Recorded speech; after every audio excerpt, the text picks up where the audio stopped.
वस्त्र क्यों है, इसके पीछे भी कोई कहानी? बिल्कुल तो ये जो चिन्ह दिख रहा है, ये चिन्ह उस तीर्थंकर के स्वरूप को दर्शाता है। प्रतिमा जरूर दिखाना है, नीचे नाग बने हुए इन्होंने।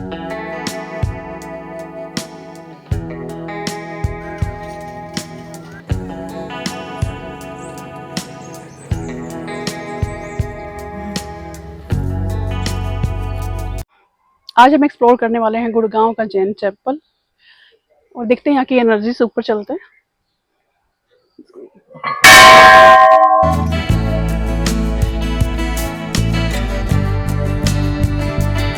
हम पूज्य आचार्य श्री 108 बाहुबली महाराज, जो कि हमारे जैन धर्म के एक धर्मगुरु हैं, उनकी पावन प्रेरणा से इस क्षेत्र का निर्माण हुआ।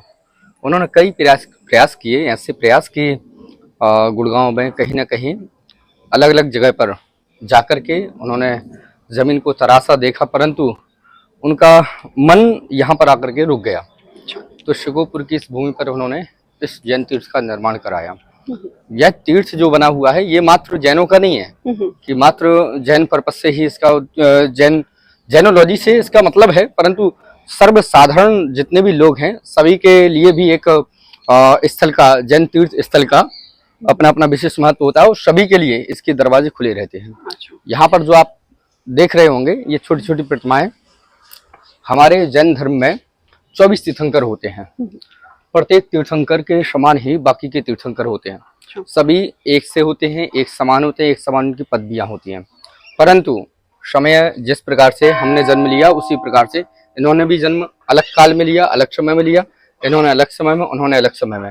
बाकी के इनका अगर एरा देखा जाए तो समान एरा के होते हैं, समान शक्ति के होते हैं। मूर्तियां सब अलग अलग टाइम पे आई हैं, बस टाइम पीरियड इनका अलग अलग है। बाकी का सारी चीजें बिल्कुल एक सी हैं।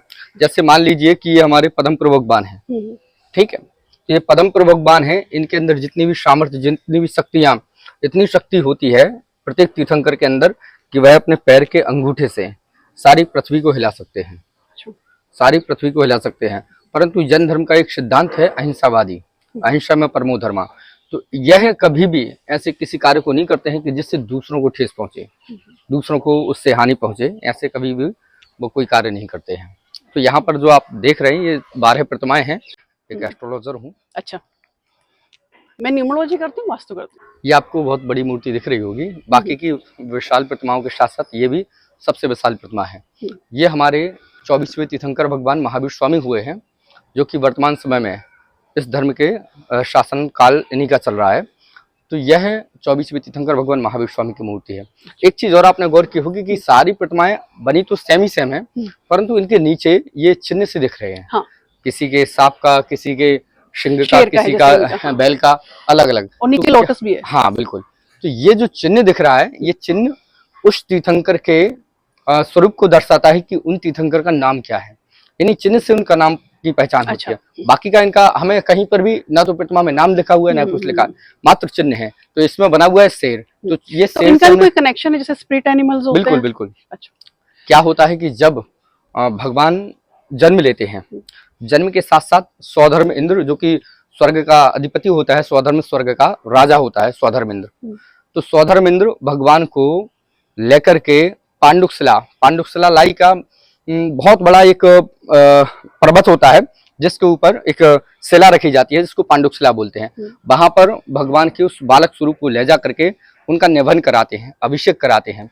और अभिषेक कराने के बाद जब वह उनको वस्त्र पहनाते हैं, कपड़े पहनाते हैं, तो उस समय उन तीर्थंकर के, उन बालक के इस दाहिने पैर के अंगूठे पर एक चिन्ह दिखाई देता है। और ये चिन्ह वह में देख करके ये जान लेता है कि इन स्वामी का नाम क्या रहेगा। अच्छा। इन भगवान का नाम क्या रहेगा। अच्छा। तो उसी समय से उन भगवान का वो नाम डिसाइड हो जाता है। तो चिन्ह जो बना हुआ है पंडित जी, वो क्या पहले से ही बना हुआ है, मतलब बाय बर्थ बना हुआ रहता है उनका? हाँ हाँ बिल्कुल। अच्छा, बिल्कुल बिल्कुल।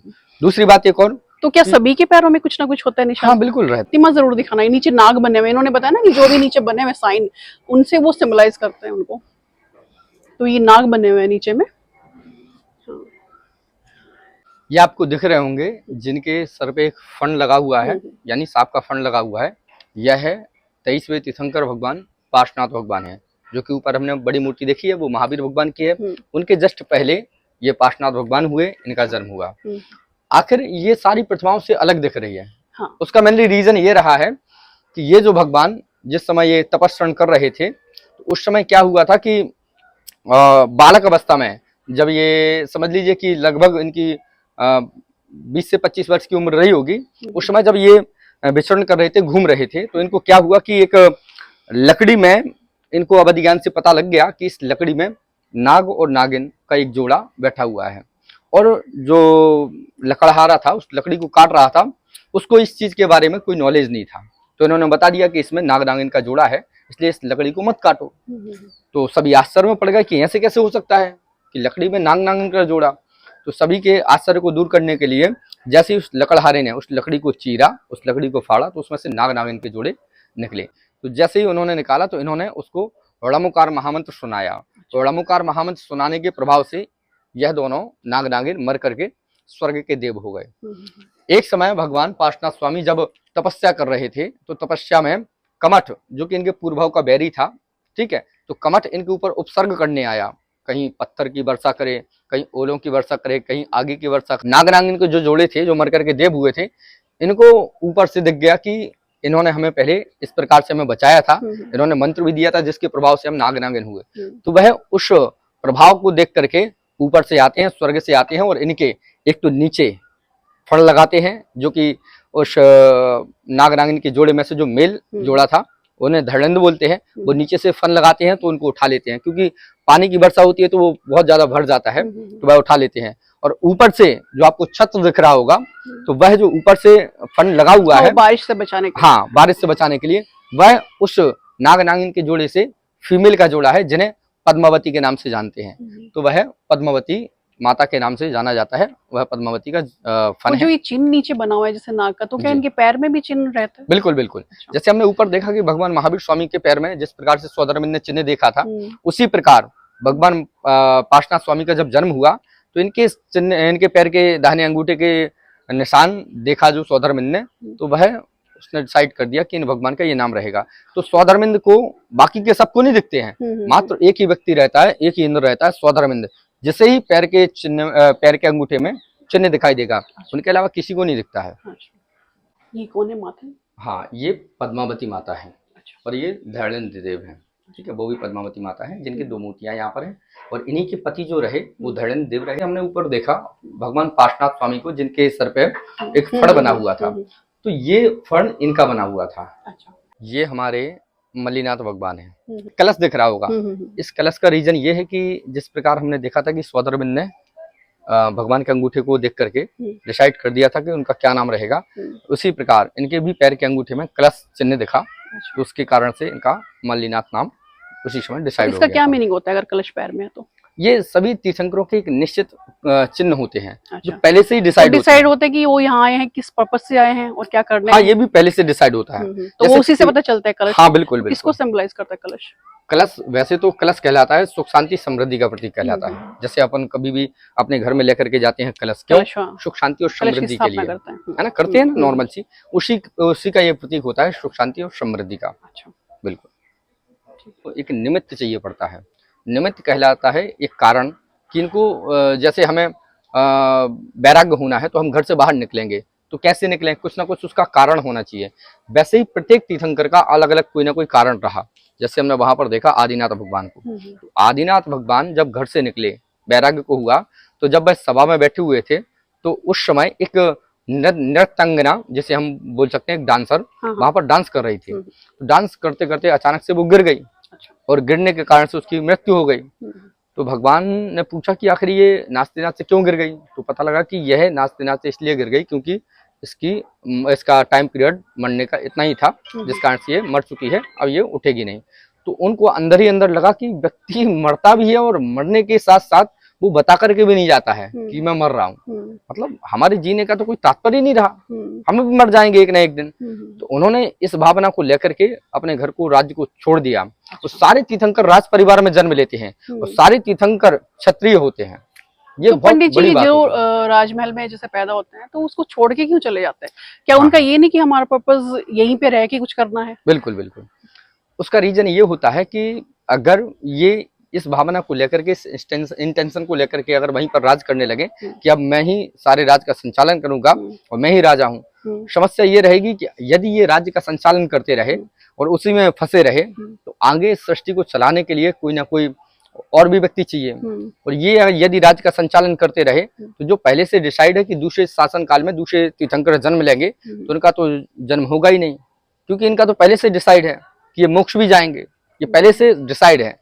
और किस तो ये कुछ निमित्त टाइम से तक वहां रहते हैं, कुछ काम करते हैं और बिल्कुल, फिर बिल्कुल। मोक्ष पाने के लिए वो छोड़ देते हैं। बिल्कुल बिल्कुल, जैसे पहले के टाइम में था गृहस्थाश्रम, फिर वृद्धाश्रम। हाँ हाँ, वानप्रस्थ आश्रम हाँ, होता है। तो उसी हिसाब से उन बिल्कुल। अलग अलग स्टेजेस के अकॉर्डिंग ये काम करते हैं। बिल्कुल बिल्कुल। अच्छा ये सामने देख रहे होंगे, ये बाहुबली भगवान है, अच्छा जो कि 24 तीर्थंकर में से पहले तीर्थंकर भगवान आदिनाथ स्वामी हुए।